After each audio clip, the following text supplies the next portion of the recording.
It should be recording. All right. So as I was saying, try to recall that expressions do not have the equality symbol. But once you put the equation sign in it, it becomes an equation.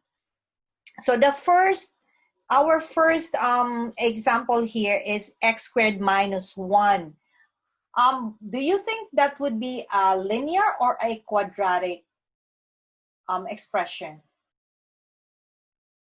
A quadratic. What makes it quadratic? How can you tell? And you're correct. I would put in there quadratic already. So that is quadratic.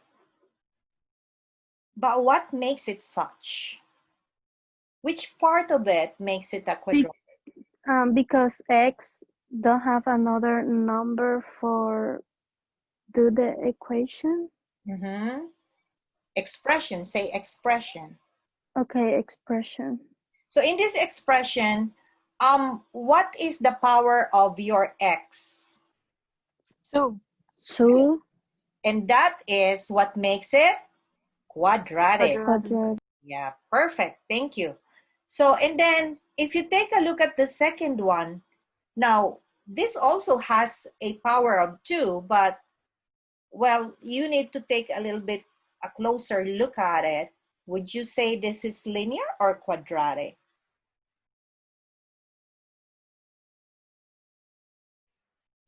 Linear. I would put in there linear because you're correct, but what makes it linear? How would you tell? Because it's another is 2 numbers. It's not x. Oh, I get what you're saying. So that 2 does not go with the x, it goes with the number, right? Yeah. And yeah, and if you simplify it, what is 4 times 4? Because 4 squared is 4 times 4. It's gonna be 16 minus 2x. And in simplified form, we see the power of x as 1 in this case because there's nothing in there. That is 1. So that makes it linear. You're right. How about the third one? This time, the power is the variable x. It's not the other way around where you have x raised to 2. Instead, you have 2 raised to x. Do you think this is linear or quadratic?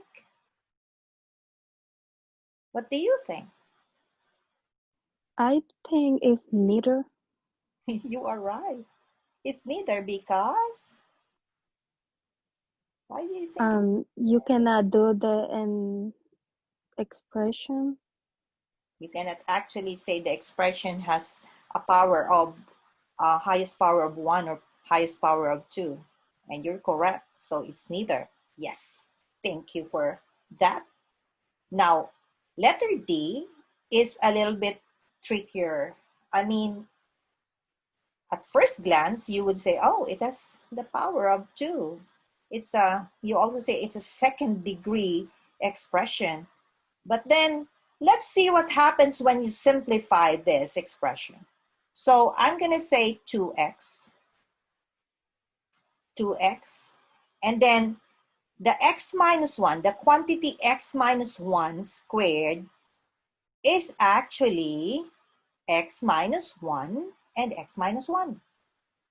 See? There are 2 of them.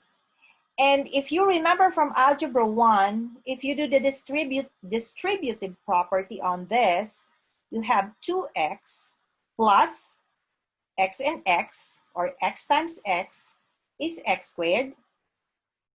X times negative 1 becomes a minus 1x. And negative 1 times x is a minus 1x. And a negative 1 times a negative 1 becomes a plus 1. And take a look at this. There are things that we can combine. So we have like terms here, we have this 2x. Let's just bring it down. Plus the x squared. And then what happens to this? It becomes a negative 1x. A minus 1x becomes a minus 2x plus 1. Is there anything else that we can do to simplify it? Anything that you see that's a hint. Anything that you see that can go away, that we can remove.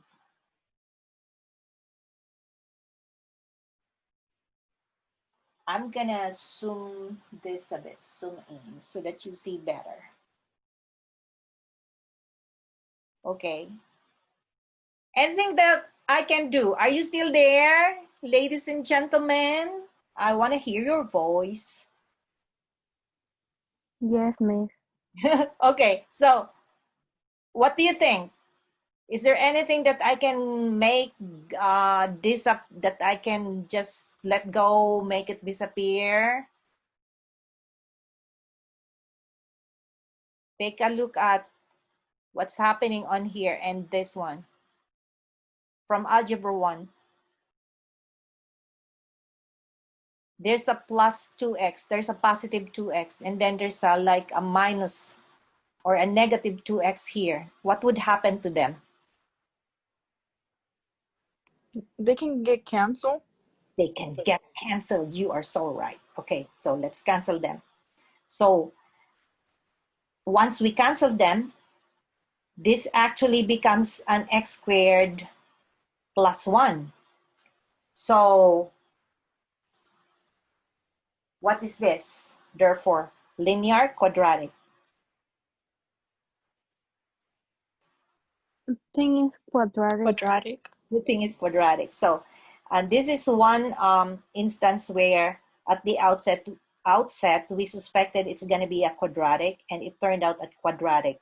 But to be sure, if you see a question like this, you have to really simplify it and find out what's the final form so that you can confidently say whether it's a linear or a quadratic. In this case, it turned out really a quadratic. So let's move on to example E. And it is x, the quantity x plus 2 squared minus x squared. Again, let us simplify this. So that x plus 2 squared, the quantity x plus 2 squared is gonna become x plus 2, and then x plus 2, and then a minus x squared.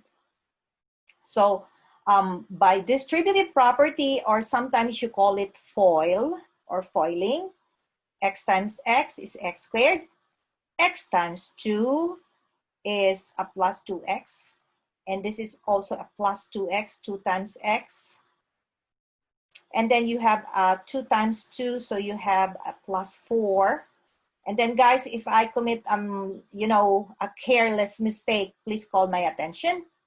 And then minus x squared. So simplifying for the sake of time, I'm just gonna move on, okay? 2x and 2x gonna become 4x, like terms combined. And then I have a 4 here, and then a minus x squared. Do you see anything else that we should do? Something similar to what's happening here, right? Look at this. It's x squared, and there's another minus x squared. And cancel it. You're gonna cancel. Yeah, you're right. So let's cancel that. And we finally end up with a 4x plus 4, which is what you call linear or quadratic? Linear. Linear. Good job. So let's put there linear. All right. So you've got lots of examples to go back to when you do your own exercises. So let's move on to F. So I have a 2x times x squared minus 1. So this is, again, by distributive property, Let me zoom in. Okay. So 2x times x squared, we're gonna have 2x cubed this time. Remember, we're just adding the exponents when we're multiplying variables of the same base. And then 2x times minus 1 becomes a minus 2x. And can we do anything further? Can we simplify it still, or can it stay that way? Stay that way. Stay that way, yeah. So what is this? Is this linear? Is this quadratic? Or it's neither? None. Neither. Neither, you're right. Not, it does not answer to the characteristics of linear or quadratic, so it's neither. Yes, we're moving on. So quickly on G. I just have 3 more examples and I'm done with my examples. So quickly, pay attention to the little details like this one here. Take a look. The only thing why we need to simplify this is because there is this parenthesis and there's this minus sign outside of that parenthesis. That negative sign right there is gonna affect that symbol inside. The 5 is a positive and so is the x squared. Because of that negative, this is gonna become x minus the 5. The positive 5 becomes a minus. It takes that negative sign. And also, that x squared gonna be a minus. And that's gonna be your final form. At this point, I'm not even simplifying it, or I mean, not simplifying, but I'm not arranging it in standard form. That is not our purpose for today, but later on, you know that standard form would require that we place the x squared term first, followed by the next degree, which is the linear degree or the highest power of 1, and then eventually your constant. That's the last one that you write. But this is it. We could already judge what it is based from this form. So is this linear or quadratic? Linear. Take a look. What's the highest power among the terms? 2. 2. So Quadratic. quadratic. Right. Okay. So quadratic. You can always go back to this video if you need to, refresh your memory on this discussion. And the next one is very similar, but let's find out how it's gonna turn out.